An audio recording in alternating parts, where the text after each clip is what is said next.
Systéma, art interne, arts martiaux, art du mouvement, principe élémentaire. Un principe est ce qui vient en premier, ce qu'on fait en premier, ce à quoi on doit penser en premier, et également ce qui gouverne. C'est la même racine que prims ou prince. Le principe est un concept général applicable à toute une série de situations, et l'approche pédagogique par principe est le complément ou une évolution sur l'approche par technique. Le principe ne dit pas particulièrement quoi faire dans une situation donnée, mais donne des pistes sur comment faire ou pourquoi faire. La technique est un algorithme prédéterminé, donc une suite de pas à répéter pour obtenir un résultat donné. Quand les situations sont simples ou qu'elles sont très comparables à la situation originelle qui a donné l'enregistrement de cet algorithme, la technique est très efficace. Plus la situation s'éloigne de la situation d'origine, ou plus les protagonistes diffèrent, moins la technique va être applicable. Donc, l'approche martiale ou l'approche de n'importe quel art uniquement par technique est utile dans le fait de créer un vocabulaire de mouvement, un vocabulaire de solution à des problèmes, et en même temps elle est très limitative dans ce qu'elle rigidifie et fige les types de réponses à des éléments prédéterminés, en coupant de la sensibilité et de la créativité de l'instant.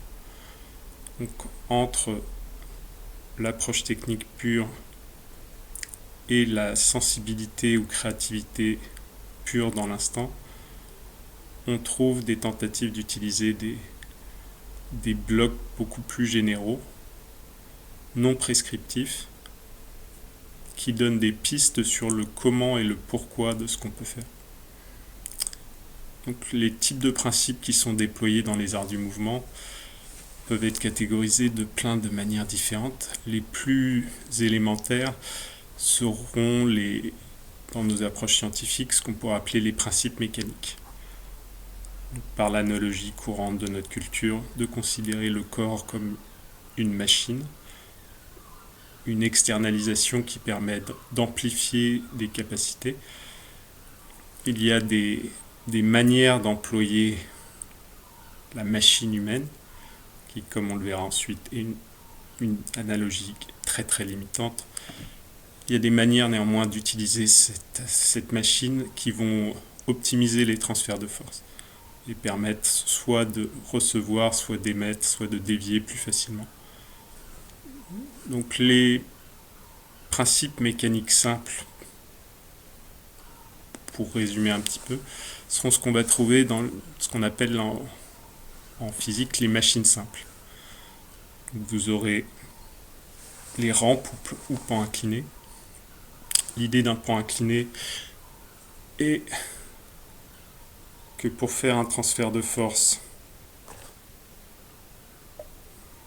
d'ici à ici par exemple, j'ai plusieurs manières de le faire.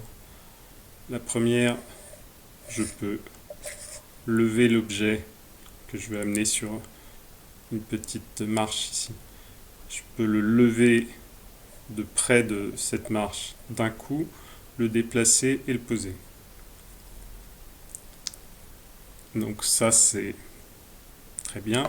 L'effort à produire et l'énergie à transmettre, tout est fait dans cet intervalle ici, en un coup. Si l'objet est lourd, il faut que je trouve assez de puissance pour le déplacer de tout cet intervalle en une séquence de temps. Tout transfert d'énergie qui me permet juste d'atteindre la moitié de la hauteur de la marche ne sert à rien. Je vais reposer l'objet.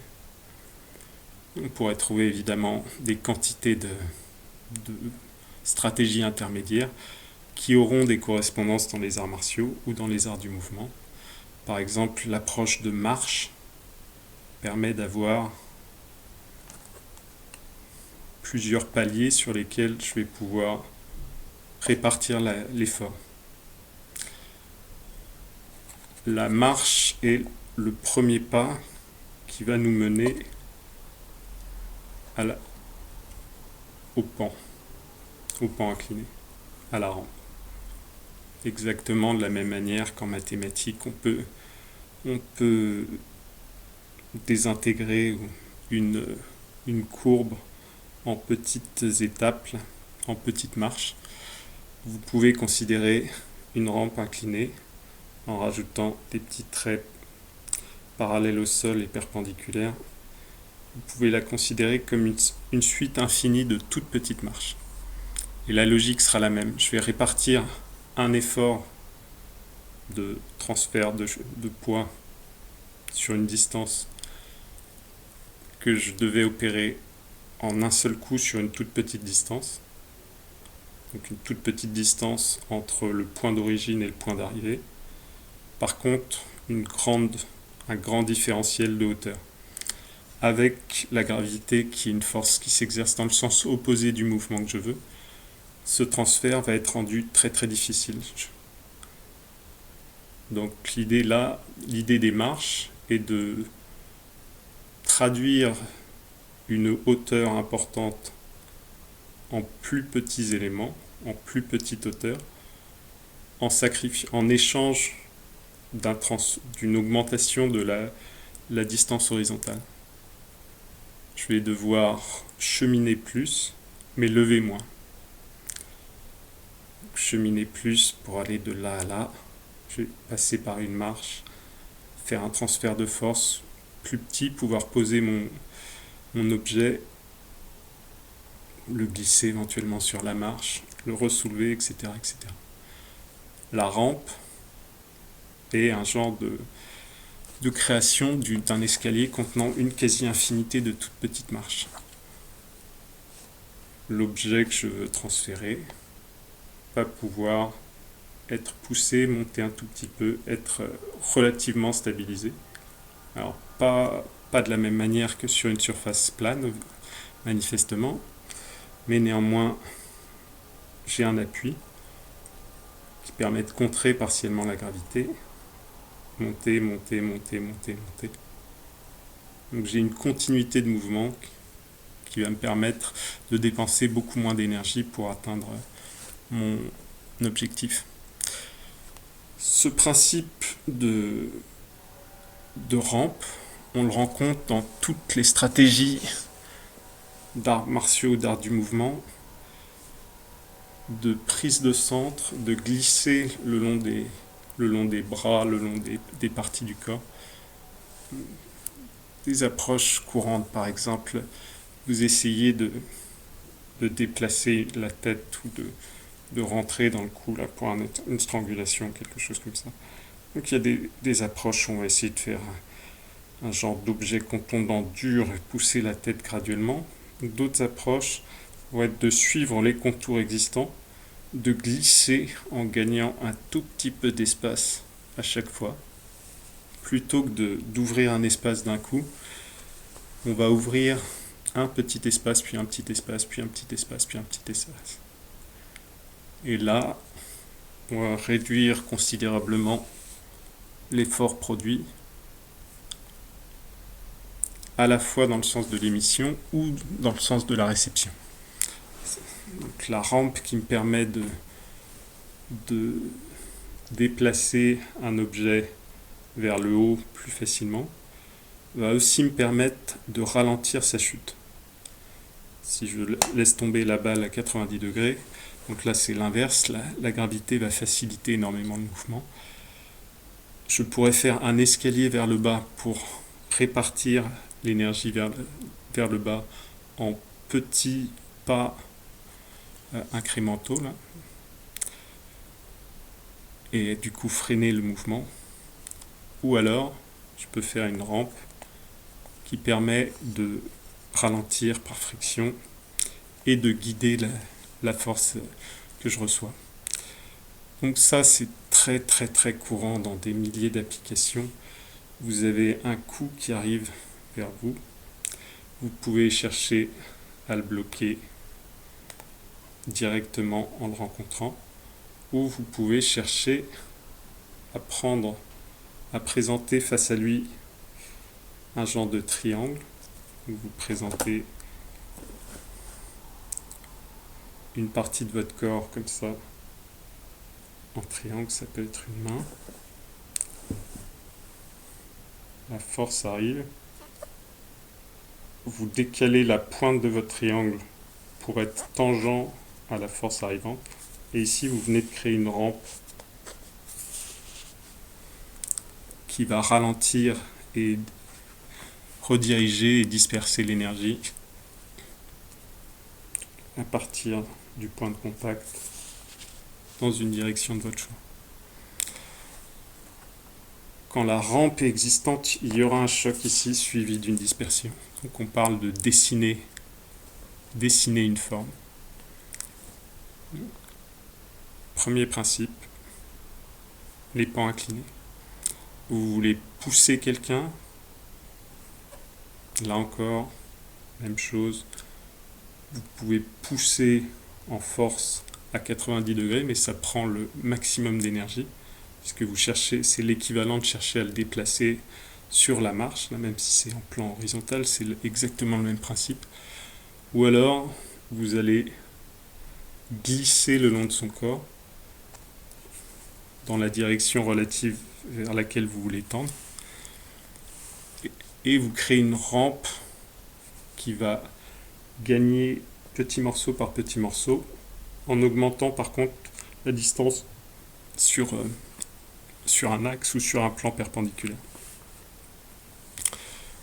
Pousser comme ça et remplacer par le fait de glisser le long comme ça. Ici vous voyez ce qui se passe dans le cours de ce glissement, la balle avance. Si je voulais l'avancer plus, je mettrais plus d'angle, je trouve la tangente. Il faut quand même, c'est un peu plus que la tangente que la force doit rencontrer et agir sur. C'est le principe de coin est exactement la même chose. Vous voulez fendre du bois, vous trouvez la zone de faiblesse du bois, vous vous orientez par rapport à ça. Ensuite, une forme pointue va pénétrer dans l'espace vide avec un vecteur clair donné pour que cette zone puisse rentrer. Et ensuite, elle va diviser et rediriger vers les côtés les fibres du bois. C'est ce qui fait que le bois fendu à la hache n'est pas coupé. On n'est pas en train d'essayer de scier le bois ou de détruire chaque fibre. C'est exactement l'inverse. Vous employez les stratégies du boucher de Chuang Tzu. Vous coupez à travers les vides. Pour aller à travers les vides, il faut des formes qui soient aussi fines que possible pour qui rencontrent le moins d'obstacles. Donc ça, c'est le principe du pan incliné qu'on va retrouver sous une infinité de formes. En systéma, ça vous vaudra tous les types de mouvements par plan, par ligne, où on divise un flux et on le redirige. Vous pouvez nager dans toutes les directions, vous pouvez nager vers l'arrière. Et la sensation, vous voyez le vecteur de force, donc vous rajoutez une petite flèche aux différents segments du corps ou des armes qui viennent vers vous, ou de n'importe quel objet venant vers vous. Vous rajoutez une petite flèche à chaque morceau et la longueur du morceau, et vous aurez une idée des vecteurs. Donc un vecteur, c'est une direction, une amplitude, donc une taille de mouvement qui va être faite, et une direction, amplitude, et un troisième élément qui va me revenir juste après. Donc, pan incliné, premier principe mécanique. On glisse le long des choses plutôt que de chercher à résister mécaniquement. Comme tout principe, c'est pas du tout une prescription technique. Il y a de nombreuses situations de lutte au sol ou autres où on va se retrouver à chercher à exercer une force à 90 degrés. Donc c'est l'inverse, vous cherchez à concentrer votre force plutôt que de la dissiper sur une largeur ou sur une distance. Mais dans de nombreux cas, vous pouvez faire exactement l'inverse.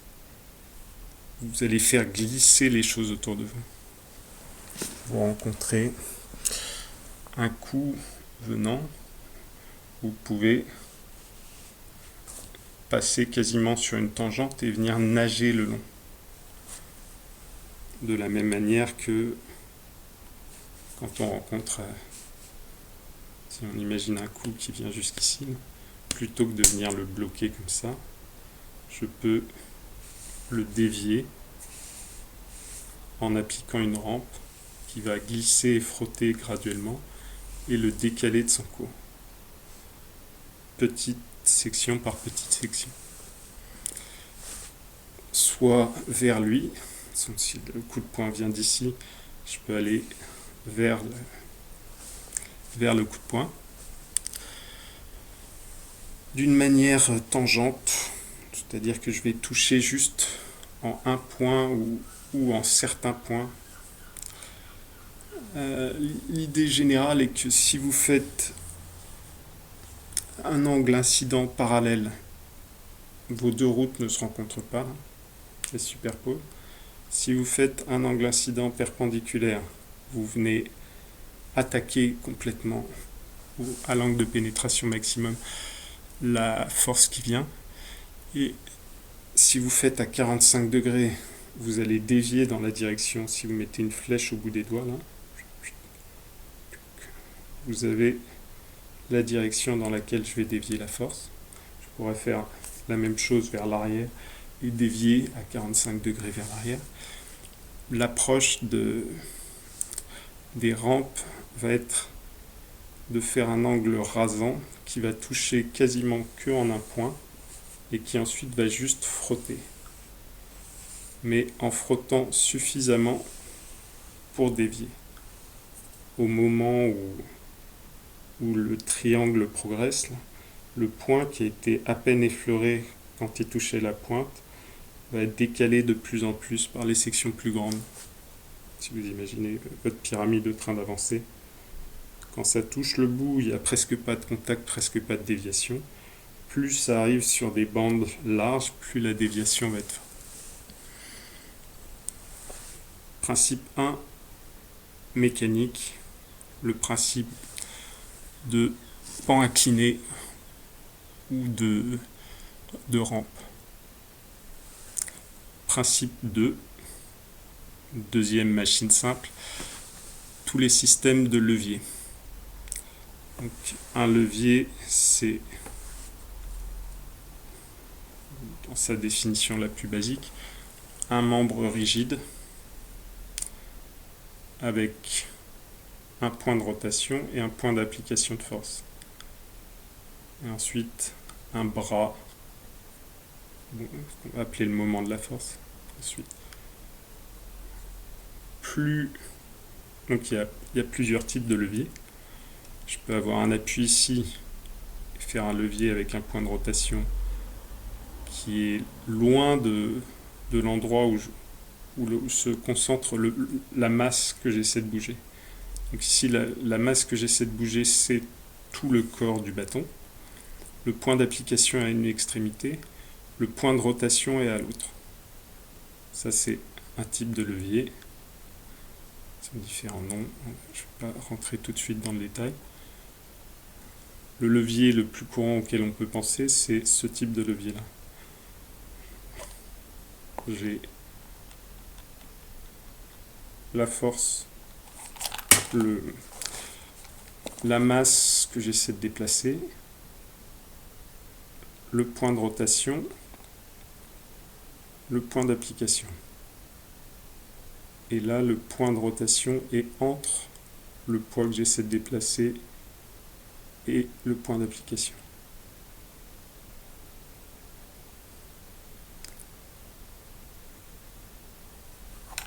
Plus le point de rotation est proche du point d'application, plus l'arc de rotation est grand. Par contre, plus il y a d'efforts à fournir. Plus le bras de levier est long, moins il y a d'efforts à fournir.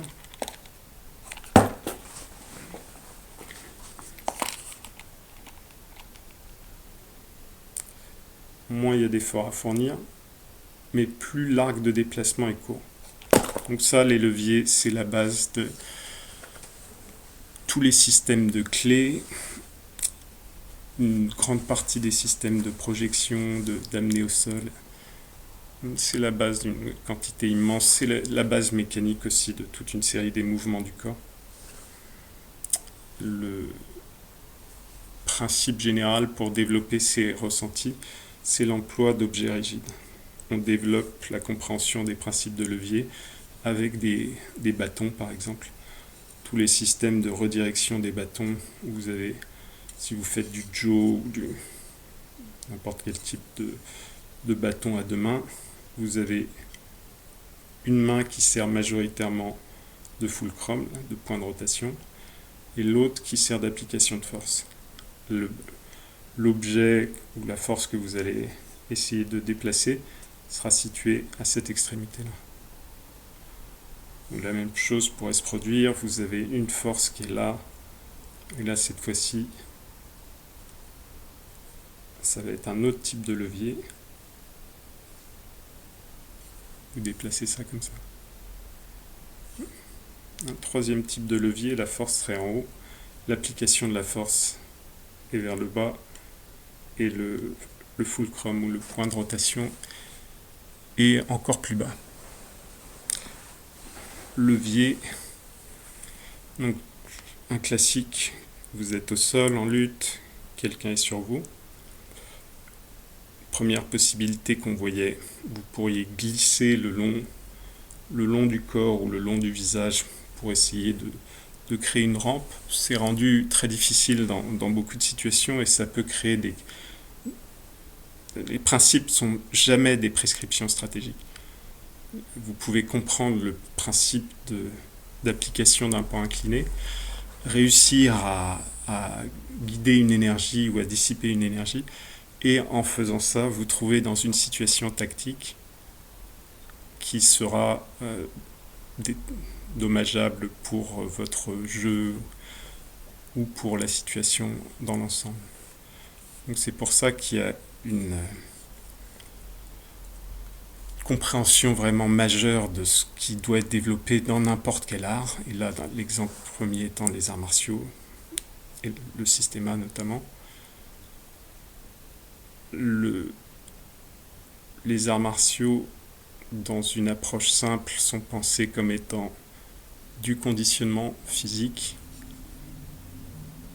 et du développement technique. Une part physique, une part mentale. La part physique est souvent assez mécanique, assez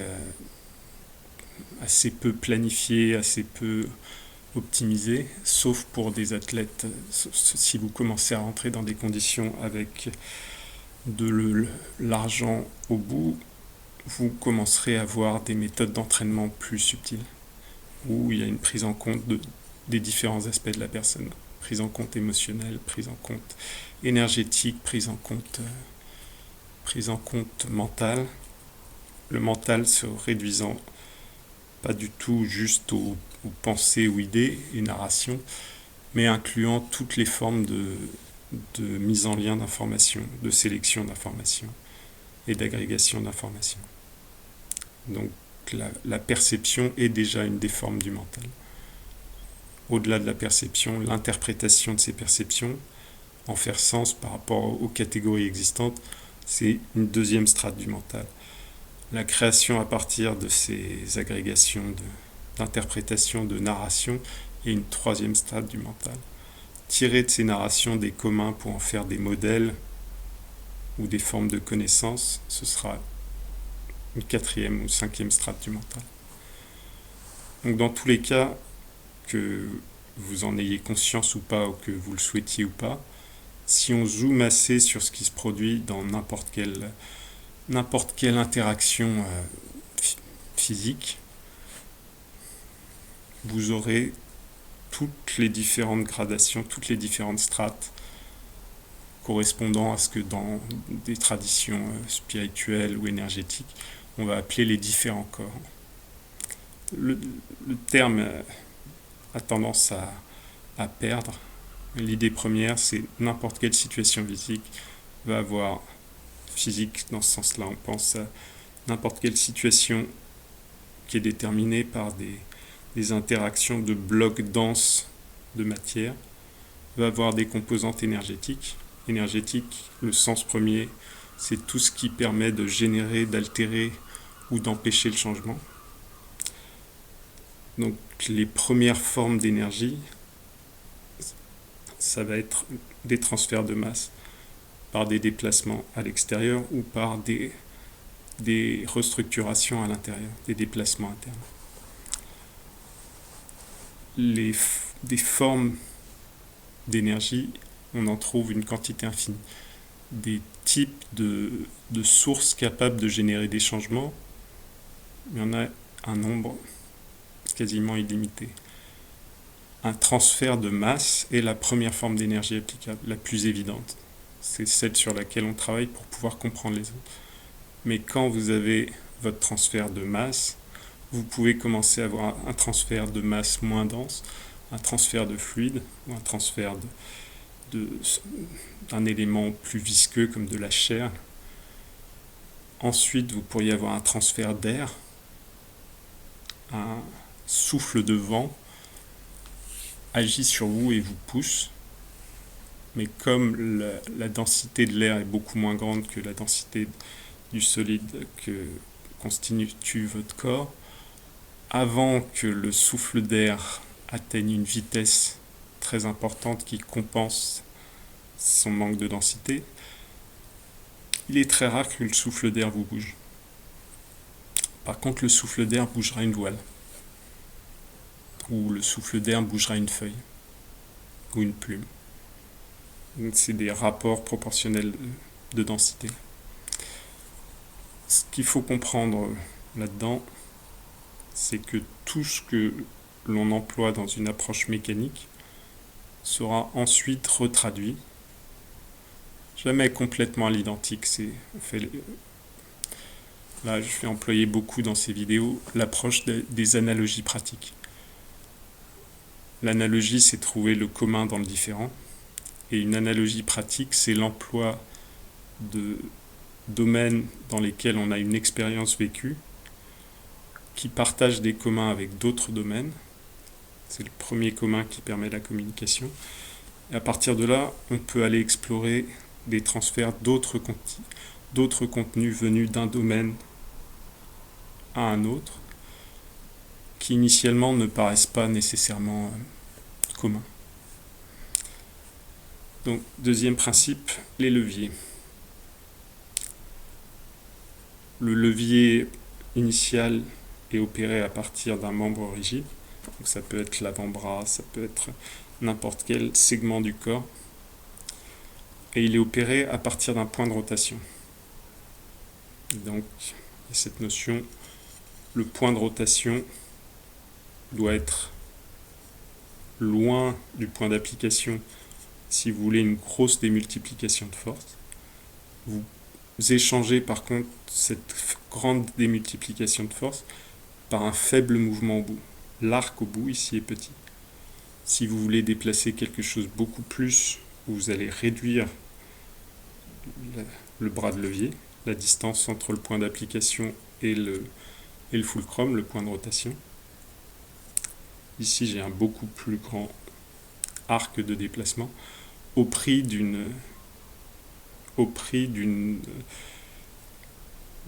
d'un gain énergétique moindre. Ça va me prendre plus d'énergie de bouger le même poids par rapport à ici. Donc le poids étant situé au bout ici. Là, presque rien à faire pour bouger ça. plus j'écarte, plus je sens que le petit objet pèse. Et là, il me faut déjà un minimum d'effort pour le lever. Et par contre, je peux le lever beaucoup plus. Si je le lève d'un coup, j'ai une catapulte. Si je le lève d'un coup ici, j'ai pas de projection, j'ai pas une catapulte, j'ai pas un bras de transfert de ce côté-là qui est suffisant pour générer l'énergie qu'il me faut pour envoyer l'objet loin. Il y a toujours, vous trouverez ça dans tout, on est toujours en train de faire des allocations et des genres de négociations entre tel et tel aspect. La rampe échange une facilité à monter contre une plus grande distance horizontale à traverser. Le levier échange une capacité à dépenser moins d'énergie pour lever quelque chose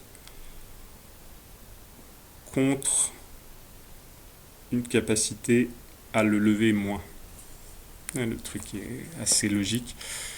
Un autre type de levier très courant d'application dans les chantiers, dans tout un tas de situations, vous voulez bouger un objet, vous allez placer le bas de l'objet contre le sol et vous allez appuyer, donc le point de rotation est au sol, le poids ou la masse que vous voulez déplacer est là, une armoire par exemple, et la force est appliquée en haut.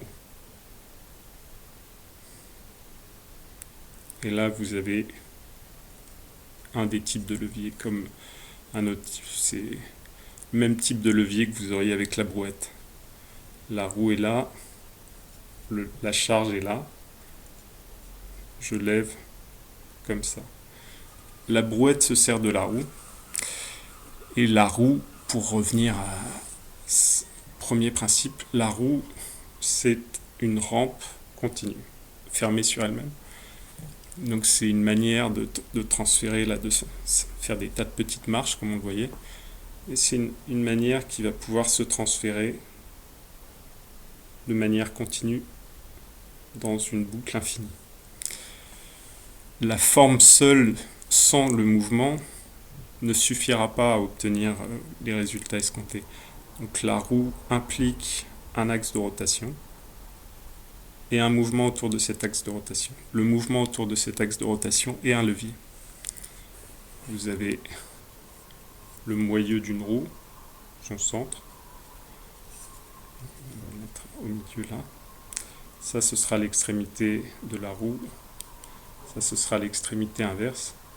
Le mouvement de rotation, c'est ça. Donc là, le mouvement de rotation de la roue est une combinaison entre un pan incliné sur la périphérie de la roue et un levier dans le mouvement de la roue. Donc ça, c'est les deux premiers principes initiaux qu'on retrouvera dans toutes les pratiques de mouvement, tous les arts martiaux. Pan incliné, levier. Les pans inclinés peuvent être de différentes formes. Circulaire, ça peut être une spirale. Pensez à des escaliers en colimaçon ou à un tire-bouchon. Le concept du tire-bouchon, c'est de démultiplier les surfaces de contact pour créer de la friction et empêcher que quand on tire le tire-bouchon, la pointe qu'on a fait rentrer sorte tout de suite. Donc on va voir cette relation qu'on va explorer plus tard. Forme, mouvement, fonction. Une pointe pour pénétrer, un axe droit pour avoir assez de longueur pour rentrer loin, et autour un pas de vis effilé qui va pouvoir couper et faire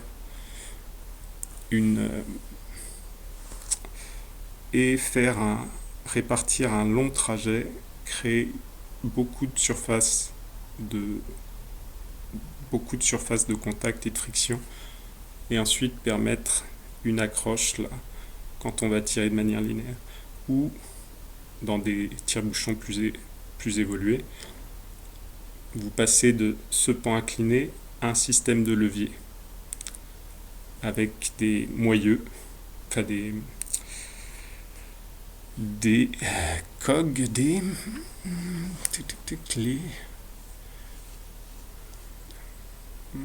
les petits mécanismes qui tournent avec des petits creux là. Bon, amnésie. Donc cog en anglais. Donc ça, c'est des petits systèmes de roues combinés avec d'autres petits systèmes de levier. Chaque petit, si vous voyez l'engrenage, chaque petit engrenage a une petite indentation ici, puis une autre, puis une autre. Donc c'est comparable au système d'escalier, sauf que donc, vous tournez un engrenage, prend un autre, fait un effet de levier dessus, le décale et permet de limiter la force. Donc ça, tout ça, on va retrouver ça dans le design d'objets, et vous retrouverez ça à l'identique dans les applications des arts du mouvement, des arts martiaux, n'importe quel type d'arts martiaux, le système A par exemple. On se retrouve pour d'autres explorations de principes plus tard.